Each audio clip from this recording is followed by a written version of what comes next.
ഒരു യാത്ര പോകാനുണ്ടല്ലോ. അതേ, നമുക്കൊരു യാത്ര പോകാനുണ്ട്. എല്ലാവർക്കും തിരിച്ചു പോകാനുണ്ട്. ആരും ഇവിടെ നിൽക്കുകയില്ലല്ലോ. ഏത് കോടീശ്വരനും തിരിച്ചു പോകുമല്ലോ. ഏത് കൊലകൊമ്പനാണെങ്കിലും, എത്ര സ്വാധീനമുള്ളവനാണെങ്കിലും, എത്ര സൗകര്യമുള്ളവനാണെങ്കിലും, ലോകം വിറപ്പിച്ചവനാണെങ്കിലും തിരിച്ചു പോകാതിരിക്കൂല. എല്ലാ വെള്ളിയാഴ്ചയും ഉസ്താദുമാര് അതാ വെള്ളിയാഴ്ച ജുമാ നിസ്കാരത്തിൽ നമ്മളെ കേൾപ്പിക്കാറില്ലേ? സാധാരണ പകൽ നിസ്കാരങ്ങളിലൊക്കെ ഉറക്കെ ഓതാറില്ല, പതുക്കെയാണല്ലോ ഓതേണ്ടത്. അതേ സമയത്ത് വെള്ളിയാഴ്ച ജുമാ നിസ്കാരത്തില്, അതുപോലെ പെരുന്നാൾ നിസ്കാരത്തില് ഒക്കെ നമ്മൾ ഉറക്കെയാണ് ഓതാറുള്ളത്. കാരണം അത് ഓരോരുത്തരെയും കേൾപ്പിക്കേണ്ടതാണ്. ഞാനും നീയും ഒക്കെ ചിന്തിക്കേണ്ടതാണ്. ഞാൻ എന്റെ ശബ്ദം കേൾക്കുന്ന മുഅ്മിനീങ്ങളോട് ചോദിക്കുന്നു, എത്ര കാലമായി നമ്മൾ ഇത് കേൾക്കാൻ തുടങ്ങിയിട്ട് മോനെ? ഇന്ന് വരെ നീ ഏതെങ്കിലും ഒരു ഉസ്താദിനോട് ചോദിച്ചിട്ടുണ്ടോ? ഒരു ആലിമിനോട് ചോദിച്ചിട്ടുണ്ടോ? ഇത് മാത്രം എന്താണ് ഇങ്ങനെ ആഴ്ചയിൽ കേൾപ്പിക്കുന്നത്? മറ്റുള്ളതൊക്കെ പതുക്കോതിയാലും ഇതെന്താണ് അങ്ങനെ കേൾപ്പിക്കുന്നത്? ഞാൻ ഒറ്റ വാക്കിൽ ഉറപ്പ്, ഫദക്കിർ ഇന്നമാ അൻത മുദക്കിറുൻ ലസ്ത അലൈഹിം ബിമുസൈത്തിരിൻ ഇല്ലാ മൻ തവല്ലാ വകഫർ ഫയുഅദ്ദിബുഹുല്ലാഹുൽ അദാബൽ അക്ബർ. എന്റെ ശബ്ദം കേൾക്കുന്ന മുഅ്മിനീങ്ങളൊന്ന് ചിന്തിച്ചിരുന്നെങ്കിൽ, എങ്ങനെ ജീവിച്ചാലെന്താ, എങ്ങനെ നിസ്കരിച്ചാലെന്താ, നിസ്കരിച്ചില്ലെങ്കിലെന്താ, എങ്ങനെ പണമുണ്ടാക്കിയാലെന്താ, എങ്ങനെ കച്ചവടം ചെയ്താലെന്താ, എങ്ങനെ കല്യാണം കഴിച്ചാലെന്താ, ഏത് മുഖേന ജീവിച്ചാലെന്താ, കള്ളു കുടിച്ചാലെന്താ, ലഹരി കഴിച്ചാലെന്താ, ബെക്ടഡിനടിച്ചാലെന്താ, പുകയില ഉപയോഗിച്ചാലെന്താ, മയക്കുമരുന്ന് കുത്തിവെച്ചാലെന്താ, കള്ളക്കടത്ത് നടത്തിയാലെന്താ, ഏതെങ്കിലുമൊക്കെ എങ്ങനെങ്കിലുമൊക്കെ ജീവിച്ചാലെന്താ, ആലിമീങ്ങളെ ബഹുമാനിച്ചില്ലെങ്കിലെന്താ, തങ്ങന്മാരാദരിച്ചില്ലെങ്കിലെന്താ, അവര് പറഞ്ഞത് കേട്ടില്ലെങ്കിലെന്താ, വയത് കേട്ടില്ലെങ്കിലെന്താ, മഹ്ശറയെ കുറിച്ച് ചിന്തിച്ചില്ലെങ്കിലെന്താ, മരണത്തെ കുറിച്ച് ഓർത്തില്ലെങ്കിലെന്താ എന്ന് ചിന്തിക്കുന്ന എത്രയെത്ര ആളുകളുണ്ട്. അതൊന്നും ഒരു പ്രശ്നമാക്കാത്ത എത്രയെത്ര ആളുകളുണ്ട്. ആഖിറത്തെ കുറിച്ച് ഒരിക്കൽ പോലും ചിന്തിക്കാത്ത എത്ര ആളുകളുണ്ട്. ഞാൻ മരിക്കുമെന്ന് ഓർക്കാത്ത എത്ര ആളുകളുണ്ട്. എന്റെ എല്ലാ ചലനങ്ങളും നിശ്ചലമാകും, എല്ലാ അവയവങ്ങളും പ്രവർത്തനരഹിതമാകും, ഞാനിങ്ങനെ ചേതനയറ്റ ശരീരമായി കിടക്കുമെന്ന് ചിന്തിക്കാത്ത എത്രയെത്ര ആളുകളുണ്ട്. എത്രയെത്ര ആളുകളെ നമ്മൾ ആ രൂപത്തിൽ കെട്ടിപ്പൊതിഞ്ഞ് കുളിപ്പിച്ചു കൊണ്ടുപോയി മറവ് ചെയ്തിട്ടുണ്ട്. ഇങ്ങനെ ആയിരക്കണക്കിന് മയ്യത്ത് നിസ്കാരങ്ങളിൽ പങ്കെടുത്തിട്ടുണ്ട്. ആയിരക്കണക്കിന് ആളുകളെ മയ്യത്ത് നമ്മൾ കുളിപ്പിച്ചിട്ടുണ്ട്. അവരെ മയ്യത്തിന്റെ പിന്നാലെ നമ്മൾ പോയിട്ടുണ്ട്. അവരെ ഖബറിലേക്ക് ഇറക്കി കിടത്തിയിട്ടുണ്ട്. ആ ഖബറിന്റെ മേലെ മൂടുകല്ലുകൾ വെച്ച ശേഷം മണ്ണിട്ടിട്ടുണ്ട്. പലതും ചെയ്തിട്ടുണ്ട്. പക്ഷെ അങ്ങനെ ചെയ്യുന്ന സമയത്ത് പോലും നാളെ ഞാനും ഇതുപോലെ മരിക്കുമെന്നോ, ഇതുപോലൊരു കല്ലറയിലേക്ക് എന്നെ ഇറക്കി വെക്കുമെന്നോ, എന്റെ ഉറ്റവരും ഉടയവരും എല്ലാം എന്നെ വിട്ടുപിരിയുമെന്നോ, ഞാനായി എന്റെ പാടായി എന്നും പറഞ്ഞിട്ട് എന്റെ ഖബറിലേക്ക് ഇറക്കി കിടത്തി തിരിച്ചു പോകുമെന്ന് ഒരിക്കൽ പോലും ചിന്തിക്കാത്ത എത്ര ആളുകളുണ്ട്. എത്രയെത്ര മുഅ്മിനീങ്ങളുണ്ട്, എത്രയെത്ര മുസ്ലിമീങ്ങളുണ്ട്. അല്ലാഹു വിശുദ്ധ ഖുർആനിൽ മുത്തുനബിയോട് പറയുന്നു, വദക്കിർ നബിയെ, തങ്ങൾ ഓർമ്മപ്പെടുത്തി കൊടുക്കണം. അല്ലാഹുവിനെ കുറിച്ച് ഓർമ്മപ്പെടുത്തി കൊടുക്കണം. മരണത്തെ പറ്റി ഓർമ്മപ്പെടുത്തി കൊടുക്കണം. ഖബറിനെ പറ്റി ഓർമ്മപ്പെടുത്തി കൊടുക്കണം. ഏകാന്തതയെ പറ്റി ഓർമ്മപ്പെടുത്തി കൊടുക്കണം. ആഖിറത്തെ പറ്റി ഓർമ്മപ്പെടുത്തി കൊടുക്കണം. ഹിസാബിനെ പറ്റി ഓർമ്മപ്പെടുത്തി കൊടുക്കണം. എല്ലാം തങ്ങൾ ഇങ്ങനെ ഓർമ്മപ്പെടുത്തി കൊടുക്കണം. നിങ്ങൾ ഓർമ്മപ്പെടുത്തി കൊടുക്കേണ്ടവരാണ്. നിങ്ങളാ എല്ലാവർക്കും ഓർമ്മപ്പെടുത്തി കൊടുക്കേണ്ടവരാണ്. ആരെയും നിർബന്ധിക്കേണ്ടതില്ല, ആരെയും നിങ്ങൾ നിർബന്ധിച്ച് സ്വാധീനിക്കേണ്ടതില്ല, ആരെയും അടിച്ചേൽപ്പിക്കേണ്ടതില്ല, ആരെയും മതത്തിന്റെ ഒരു കാര്യങ്ങളും നിങ്ങൾ നിർബന്ധിച്ച് ചെയ്യിപ്പിക്കേണ്ടതില്ല. ഓർമ്മപ്പെടുത്തി കൊടുക്കുക. പക്ഷേ മക്കളെ, നിങ്ങൾക്ക് കേൾക്കണോ? കഴിഞ്ഞ വെള്ളിയാഴ്ച ഖത്തീബ് ഓതിയത് കേട്ടിട്ടില്ലയോ? അടുത്ത വെള്ളിയാഴ്ചയും കേൾക്കുകയില്ലയോ? വ്യാഴാഴ്ച ഇശാ നിസ്കാരത്തിനും കേട്ടിട്ടില്ലയോ? ചിലരെങ്കിലും സുബഹി നിസ്കാരത്തിനും കേട്ടിട്ടില്ലയോ? നമ്മളൊക്കെ എത്ര കാലമായി കേൾക്കാൻ തുടങ്ങിയിട്ട് സൃഷ്ടിച്ച റബ്ബ് പറയുന്നു, ഇല്ലാ മൻ തവല്ല വകഫറ ഫയുഅദിബുല്ലാഹുൽ അദാബൽ അക്ബർ. നബിയേ, പക്ഷെ ഒരു കാര്യമുണ്ട്, മൻ തവല്ല വകഫറ. ഇതുകൊണ്ടൊക്കെ എന്ത് വരാനാ? ഇങ്ങനെ ജീവിച്ചാൽ എന്ത് വരാനാ? ഒന്നും ശ്രദ്ധിച്ചില്ലെങ്കിൽ എന്ത് വരാനാ? ഈ പറയുന്നതെല്ലാം തിരിഞ്ഞു കളഞ്ഞ്, പറയുന്നതെല്ലാം അവഗണിച്ച്, അതെല്ലാം കാറ്റിൽ പറത്തിയിട്ട് അല്ലാഹ് നിഷേധിച്ച ആളുകളുണ്ട്. ഫയുഅദിബുല്ലാഹുൽ അദാബൽ അക്ബർ. അങ്ങനത്തെ ആളുകളെ പടച്ച റബ്ബ് വലിയ ശിക്ഷ ശിക്ഷിക്കും. നബിയേ, ഈ ദുനിയാവ് ശിക്ഷയുടെ സ്ഥലമല്ല. ഏത് തിന്മ ചെയ്തവനും പ്രതിഫലം കൊടുക്കുന്ന സ്ഥലമല്ല.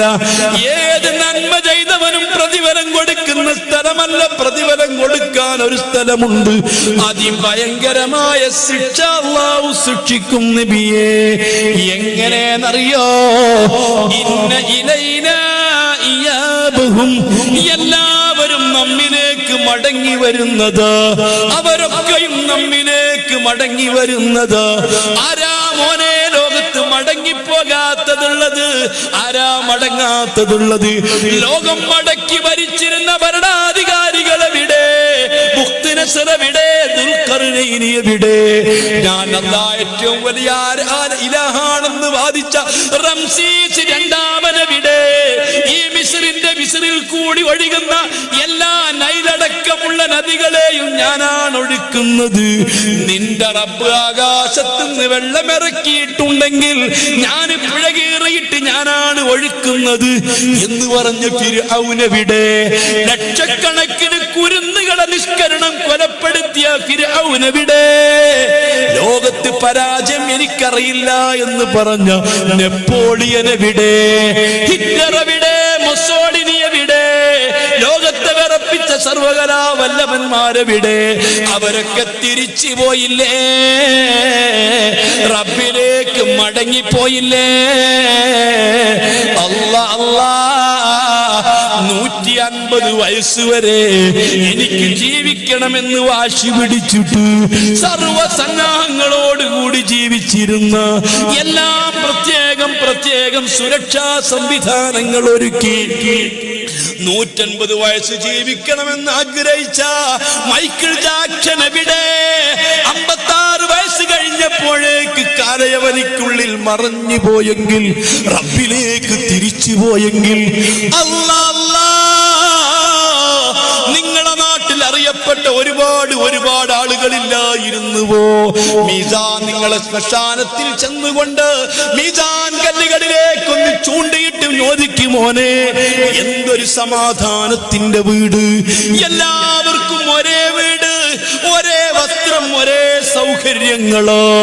അല്ലാ, കോടീശ്വരന്മാർക്കും ഒരേ തരം തുണികളാ, ഒരേ തരം വീടുകളാ,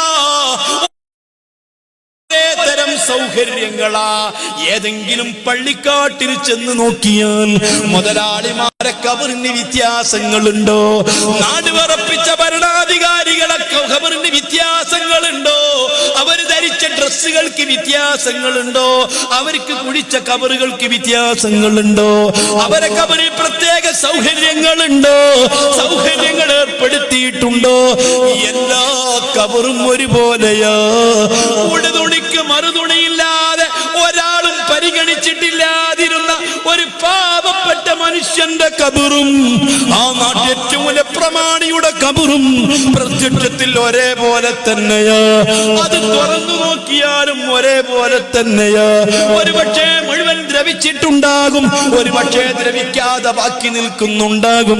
ഇല്ല ഇല്ല, എല്ലാവരും മടങ്ങിപ്പോയില്ലേ? ഇങ്ങനെ മടങ്ങിപ്പോകും, മടങ്ങാത്ത ആരുമുണ്ടാവില്ല. ഹിസാബഹും, മോനെ നിന്നോട് കൃത്യമായിട്ട് കണക്ക് ചോദിക്കുന്നുണ്ട്. റബ്ബിന് കണക്ക് ചോദിക്കാനുണ്ട്. ഒരാളെയും കണക്ക് ചോദിക്കാതെ വിടൂല. ഇവിടെ ആരും നമ്മ ചോദ്യം ചെയ്യാനില്ല. ചോദ്യം ചെയ്തവരാരെയും നമ്മൾ വെറുതെ വിട്ടിട്ടില്ല. അവരോടടങ്ങാത്ത പകയും വിദ്വേഷവുമായിട്ട് പലതും ചെയ്തിട്ടുണ്ട്. പക്ഷേ പടച്ച റബ്ബ് കണക്ക് ചോദിക്കാത്ത, റബ്ബിന്റെ മുമ്പിൽ കൃത്യമായി കണക്ക് പറയാത്ത ഒരാളുമില്ല. അതുകൊണ്ട് തങ്ങളെ തങ്ങൾ ഉറപ്പെടുത്തി കൊടുക്കുകയേ വേണ്ടതുള്ളൂ. നമ്മൾ അടുത്തേക്ക് മടങ്ങി വരും, നമ്മൾ അവരോട് കണക്ക് ചോദിക്കും. മോനെ, എനിക്കും നിങ്ങൾക്കും അങ്ങനത്തെ ഒരവസ്ഥയുണ്ടല്ലോ. ഈ പ്രസംഗിക്കുന്ന ഞാനൊരു പക്ഷേ നാളെ ഈ നേരമാകുമ്പോഴേക്ക് ഇത് അനുഭവിക്കില്ല എന്ന് പറയാൻ പറ്റുമോ? കേൾക്കുന്ന നിങ്ങൾക്ക് അനുഭവിക്കില്ല എന്ന് പറയാൻ പറ്റുമോ? സുബ്ഹാനല്ലാഹ്. ആ കബറിലേക്ക് അങ്ങ് ഇറക്കി വെച്ച് കഴിഞ്ഞാൽ, കബറാകുന്ന കുഴിയിലേക്ക് ഇറക്കി വെച്ച് കഴിഞ്ഞാൽ, ഞാൻ ഒന്ന് രണ്ട് കാര്യം നിങ്ങളോട് പറയട്ടെ. ഹബീബായ മുഹമ്മദ് റസൂലുള്ളാഹി സ്വല്ലല്ലാഹു അലൈഹി വസല്ലമ തങ്ങളുടെ സഹാബാക്കൾ കബർ കെട്ടാൽ കരയുന്നവരുണ്ടായിരുന്നു. മുത്തുനബി സ്വല്ലല്ലാഹു അലൈഹി വസല്ലമ തങ്ങളോ അവിടുന്ന് ബഹുമാനപ്പെട്ട അബ്ദുല്ലാഹി ഇബ്നു മസ്ഊദ് റളിയല്ലാഹു അൻഹു തങ്ങൾ ചോദിച്ചു, മുത്തുനബിയേ, അഖ്ബിർനി അൻ അവ്വലി മലക്കിൻ യദ്ഖുലുൽ ഖബറ. ഞാനും നിങ്ങളും കാലച്ചെറുപ്പത്തിൽ പഠിച്ചിട്ടുണ്ട്. മുൻകർ നക്കീറുന്ന മലക്കിനെ കുറിച്ച് പഠിപ്പിച്ചിട്ടുണ്ട്. ഖബറിൽ മലക്കുകൾ ചോദ്യം ചെയ്യാൻ വരുമെന്ന് പഠിച്ചിട്ടുണ്ട്. അതൊക്കെ വിശ്വസിക്കൽ മുസ്ലിമിന് നിർബന്ധമാ. അതൊക്കെ വിശ്വസിക്കുന്നവനാണല്ലോ ഒരു പരിപൂർണ മുസ്ലിമാകുന്നത്. വെറും പഞ്ചേന്ദ്രിയങ്ങളെ കൊണ്ട് അംഗീകരിക്കാൻ കഴിയുന്ന, മനസ്സിലാക്കാൻ പറ്റുന്ന കാര്യങ്ങൾ മാത്രം വിശ്വസിച്ചത് കൊണ്ട് ഒരാൾ മുസ്ലിമാവുകയില്ല. മുസ്ലിമാവാൻ തീർത്തും ഒരുപാട് അമൂർത്തങ്ങൾ വിശ്വസിക്കേണ്ടതുണ്ട്. പഞ്ചേന്ദ്രിയങ്ങളെ കൊണ്ട് മനസ്സിലാക്കാൻ കഴിയാത്ത, കാണാത്ത, കേൾക്കാത്ത, അനുഭവിക്കാത്ത ഒരുപാട് കാര്യങ്ങൾ വിശ്വസിക്കുമ്പോഴല്ലേ ഒരാൾ മുസ്ലിമാകുന്നുള്ളൂ. മുത്തുനബിയോട് പറയുന്നു, നബിയേ, എന്നാൽ മയ്യത്ത് ഖബറിലേക്ക് കൊണ്ടുപോയി വെച്ചാൽ, നമ്മുടെ ഉപ്പമാരെ കൊണ്ടുപോയി വെച്ചിട്ടുണ്ട്. ഉപ്പമാര് മരിച്ചവര് കൂട്ടത്തിലുണ്ട്, ഉമ്മമാര് മരിച്ചവര് കൂട്ടത്തിലുണ്ട്. കൂടെ കളിച്ചു ചിരിച്ചു നടന്ന പലരും മരിച്ചു പോയിട്ടുണ്ട്. അവരെ ഖബറിൽ, അവരെ മയ്യത്തിന്റെ പിറകെ നമ്മൾ പോയിട്ടുണ്ട്. അന്നവരെ ഖബറിന്റെ അരികിൽ നമ്മൾ ചെന്ന് നിന്നിട്ടുണ്ട്. ആ ഖബറിന്റെ സൗകര്യം ഞാനും നിങ്ങളും കണ്ടിട്ടുണ്ട്. ആ ഖബറിലേക്ക് അവരെ ഇറക്കി വെച്ചിട്ടുണ്ട്. അവരെ ചരിച്ചു കിടത്തിയിട്ടുണ്ട്. മേൽഭാഗത്ത് കല്ലുകൾ, മൂടുകല്ലുകളെ കൊണ്ട് മൂടി വെച്ചിട്ടുണ്ട്. ചുറ്റുഭാഗത്തും നമ്മൾ നിന്നുകൊണ്ട് ഇതെന്റെ പ്രിയപ്പെട്ട ഉപ്പയാണെന്ന് ചിന്തിക്കാതെ, ഉമ്മയാണെന്ന് ചിന്തിക്കാതെ, മിൻഹാ ഖലഖ്നാകും, ഇതിൽ നിന്ന് നിന്നെ പടച്ചതു, ഇതിലേക്ക് നിന്നെ മടക്കി, ഇതിൽ നിന്ന് തന്നെ നമ്മളിതാ നിന്നെ തിരിച്ചു കൊണ്ടുവരും എന്നർത്ഥം വരുന്ന ആയത്തോതിയിട്ട് മണ്ണ് വാരിയിട്ട് ഖബർ നിറച്ചിട്ടുണ്ട്. സുബ്ഹാനല്ലാഹ്.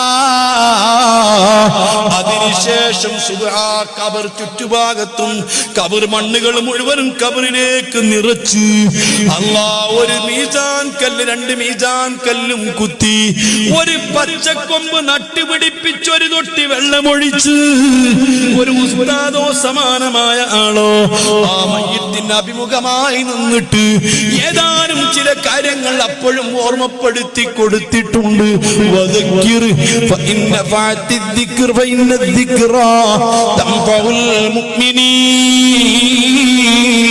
ബഹുമാനപ്പെട്ട ഇമാം മുഗ്നിയെ പോലുള്ളവരൊക്കെ അതേ ആ സമയത്ത് വീണ്ടും ഓർമ്മപ്പെടുത്തി കൊടുത്തിട്ടുണ്ട്. ഓർമ്മപ്പെടുത്തി കൊടുക്കാനാണല്ലോ തൽഖീൻ ചൊല്ലിക്കൊടുക്കുന്നത്. മോനെ, എന്താണ് ചൊല്ലിക്കൊടുക്കുന്നത്? വരുന്നത് ഓർത്തിട്ടുണ്ടോ? യാ അബ്ദുല്ലാഹി ബിനാമത്തില്ല, അല്ലാഹുവിന്റെ അടിമയായ മനുഷ്യ, നീ സൃഷ്ടിച്ച റബ്ബിന്റെ അടിമയാ. ഈ ദുനിയാവിന്ന് പുറത്തു പോയപ്പോ, ഈ ദുനിയാവിന്ന് നീ മറഞ്ഞു പോകുമ്പോ ഒരു കണ്ടീഷനുമായിട്ടാ നീ പോയിരുന്നത്. നീ ചില കാര്യങ്ങളൊക്കെ വിശ്വസിച്ചിരുന്നു. അല്ലാഹ്, ഈ പ്രപഞ്ചത്തിന്റെ പിന്നിൽ പ്രവർത്തിക്കുന്ന അല്ലാഹു സത്യമാണ്, അവനയച്ച പ്രവാചകര് സത്യമാണ്, അതേ സ്വർഗ്ഗം സത്യമാണ്, നരകം സത്യമാണ്, അതേ മുൻകർ നക്കീർ നിന്റെ കബറിൽ വരുമെന്നത് സത്യമാണ്. ഇതൊക്കെ വിശ്വസിച്ചിരുന്നവനാ. ഇതൊക്കെ നിനക്ക് ശരിക്കും ഓർമ്മ വേണം. അതുകൊണ്ട് ഈ രണ്ട് മലക്കുകൾ വന്നിട്ട് നിന്നെ ഉണർത്തിയിട്ട്, നിന്നെ എഴുന്നേൽപ്പിച്ചിരുത്തിയിട്ട് നിന്നോട് ചില കാര്യങ്ങളൊക്കെ ചോദിക്കുമ്പോ കൃത്യമായിട്ട് പറയണേ എന്നൊക്കെ അവനോട് ഓർമ്മപ്പെടുത്തി കൊടുത്തിട്ട് അല്ലാഹ് നിന്നെ ഉറപ്പിച്ച് നിർത്തി തരട്ടെ.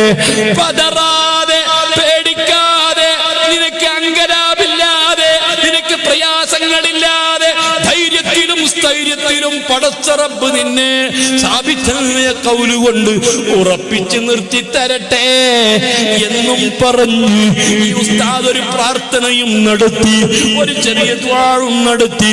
ആളുകളൊക്കെ പിരിയുമ്പോൾ ഒരിക്കലും നീ നനച്ചിട്ടില്ലാത്ത നിന്റെ പ്രിയപ്പെട്ട മക്കൾ നിന്നെ പിരിഞ്ഞുപോയി, നിന്റെ കൂട്ടുകാരൻ പിരിഞ്ഞുപോയി. അല്ലാഹ്, പ്രിയപ്പെട്ട പെങ്ങളെ, നിന്റെ പ്രിയപ്പെട്ട ഭർത്താവ് പിരിഞ്ഞുപോയി. അല്ലാഹ്, ഒരിക്കലും പിരിയില്ല എന്ന് കരുതിയവര് മുഴുവനും പിരിഞ്ഞുപോയി. ആരാണ് നിന്നെ പിരിയാത്തത്?